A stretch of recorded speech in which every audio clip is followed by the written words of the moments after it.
Each room of the house was set up with these artifacts from each of the Confederate states. But it's only their story. Welcome to Watch Mojo, and today we're looking at 10 people who tried to change the course of history. Others believe the crackdown brought stability to China, a price it had to pay to secure economic progress. Henry V. In 1415, the English and French clashed at the Battle of Agincourt. This fight is known as one of England's greatest victories, partly thanks to a Shakespeare play. Agincourt, or Azincourt, was Henry V's great victory. It cemented the young king's reign and turned the tide of English fortunes in the 100 Years' War against France. As the story goes, Henry V's army pulled off a stunning defeat, despite being vastly outnumbered. We're talking about a tiny English force facing a French troop 5 times its size. Most of Henry's troops were archers, only lightly armoured if at all. Yet they were experts with one of the deadliest weapons of the medieval era, the longbow.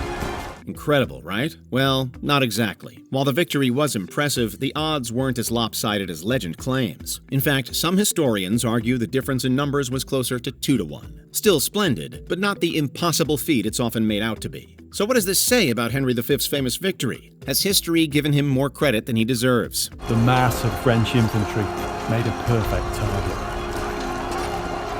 Hundreds, thousands of English archers bent their backs and loosed their bows, unleashing an arrow storm. The Soviet Union. History is supposed to be a clear-eyed dive into the past, a way to understand what really went down.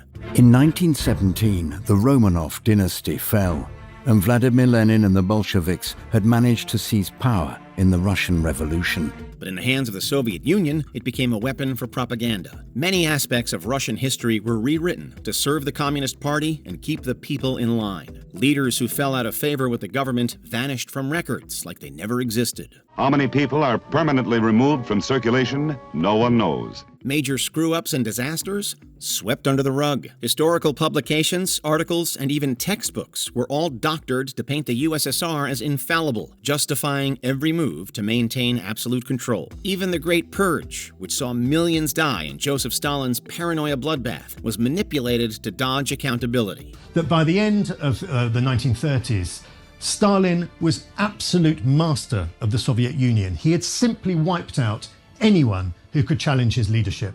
What even is the truth anymore? The Nazi propagandists. In June 1941, the German forces invaded Soviet territory, shattering their non-aggression pact. It was the beginning of a campaign that would ultimately decide the Second World War. The lie behind this betrayal? Well, the Nazi Party convinced its people and allies that they were on a heroic crusade against communism, which they called a barbaric threat to Western civilization. Sure, Adolf Hitler despised communists and saw many ethnic groups as ripe for extermination. The Germans are not only planning on a fast blitzkrieg campaign that's going to knock the Soviet Union out of the war in 6 to 8 weeks, but they need a fast victory. But that was only half the story. The other reason was to kill millions and steal their lands on an unimaginable scale. Yet the Nazi propagandists framed it as a noble mission to save Europe from Bolshevism, when in reality, it was a naked grab for German domination. In the end, Hitler's plan failed, leaving Eastern Europe to decades of communist rule. Hitler's ideological assumption that Soviet society would collapse when they kicked the door in could not have been further from the truth. Turkish government. During World War I, the Ottoman Empire and its ruling party orchestrated the genocide of around 1 million Armenians. Armenians have called on the world to recognize these events as a genocide. Turkey rejects the genocide claims. Deemed an internal enemy, this Christian minority was arrested, forced onto death marches, and massacred in droves. But the nightmare didn't end there. For over a century, the Turkish government has been suppressing the tragedy, going as far as funding research institutes and spending millions on lobbying.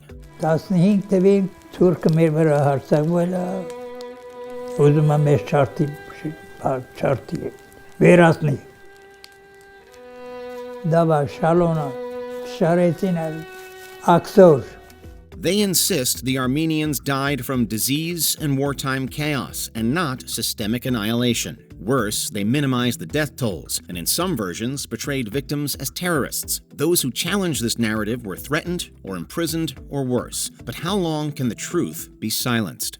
Yes,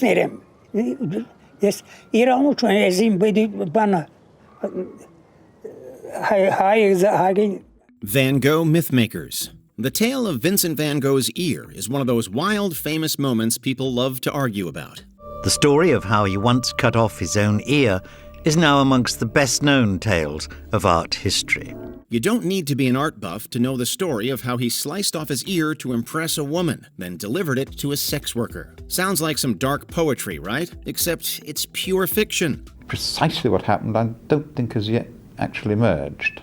A number of theories have come forward. Van Gogh's self-mutilation wasn't a romantic gesture. Some historians believe he lost it in a drunken bar fight with fellow artist Paul Gauguin. So many theories swirl around what really happened that the truth remains hazy. But one thing seems clear. This isn't a love story. It's an act of a man unraveling under the weight of his own mind. His doctors blamed overwork, but Vincent ignored them. In a matter of days, he was back at his easel, creating 2 heartfelt still-life paintings. Confederate American historians. From 1861 to 1865, the United States tore itself apart in a savage war between the Union and the Confederacy.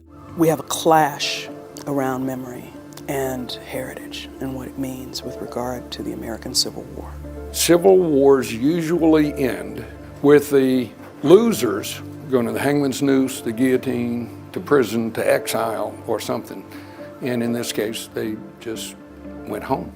Of the many reasons for this civil war that claimed many lives, the biggest was slavery. While the southern states fought to make it legal, the North wanted to stop slavery from spreading. When the Confederacy lost, did they accept defeat? Not quite. The Lost Cause was a national propaganda campaign to misrepresent what the Civil War was actually about.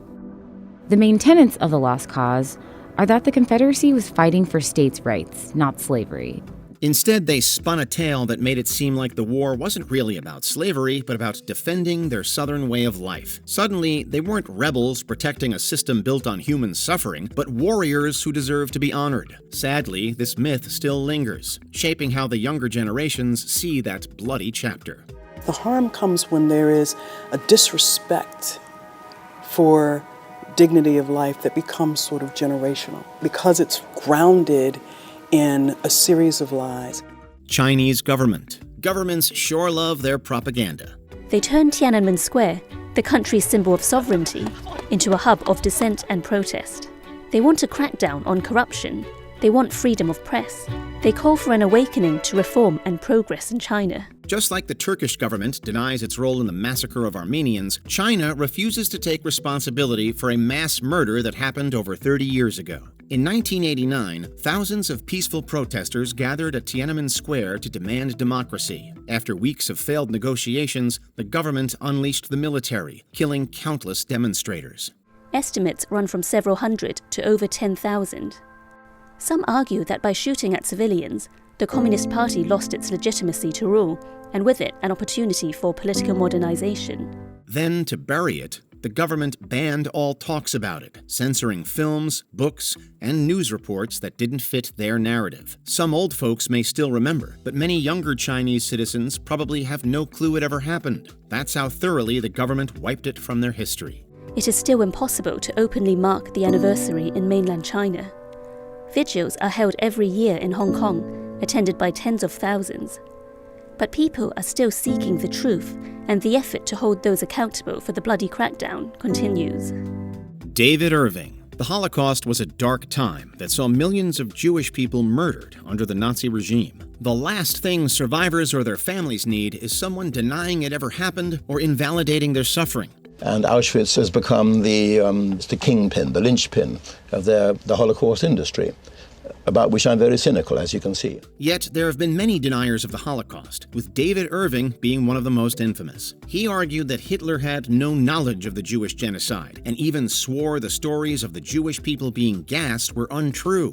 The gas chamber they show you in Auschwitz is as genuine as the fairy castle in Orlando, rather like Disneyland. When other authors called him out for falsifying the truth, he sued them, only to lose the case. This same denial led to Irving being banned from Germany and caused his twin to change his name to avoid being linked to him. You went to court, in a sense, to salvage a reputation that Yes. you no longer had. I had no you? choice. The enemies of the truth, as I call them, were conducting a mudslide. Scott Lively and Kevin Abrams. Like Irving, these authors altered history to push their own dangerous narratives and fuel hate. During the Holocaust, gay men were persecuted for going against the Nazi moral fiber. They were sent to concentration camps, forced to wear pink triangles, and subjected to brutal treatment. But in their book, The Pink Swastika, Scott Lively and Kevin Abrams argued that the Nazis' military were essentially a gang of militaristic gay men, including Hitler, and that only the quote-unquote feminine men were annihilated. They even claimed the entire Nazi ideology was invented by gay men. How does any of that make sense? It's not just wrong, it's absurd, as critics have been quick to point out. Before we continue, be sure to subscribe to our channel and ring the bell to get notified about our latest videos. You have the option to be notified for occasional videos or all of them. If you're on your phone, make sure you go into Settings and switch on your notifications. Japanese government. Between 1937 and 1945, during the war between China and Japan, Nanjing fell into the hands of the Imperial Japanese Army. What followed was pure horror. Many civilians and soldiers were slaughtered, women were subjected to sexual violence, and the city became a living nightmare. Some historians believe this capture was a deliberate attempt to force China into surrendering, with the people of Nanjing as the tragic pawns. Japanese war criminals who faced justice. My grandfather's films are to this day seen as hard evidence of the atrocities committed by the Japanese army. Yet, for decades, the Japanese government and politicians have either dismissed or outright denied these war crimes. Even in official accounts, they cast doubt on the details, with some apologists even claiming the number of deaths was inflated. Japanese military and political leaders on trial denied the events in Nanjing, saying there had been no massacre of civilians and that claims of military captives being killed was misinformation. But for those who refuse to forget, the scars of Nanjing remain undeniable. What are some other important historical events that some are trying to bury? Let us know in the comments section.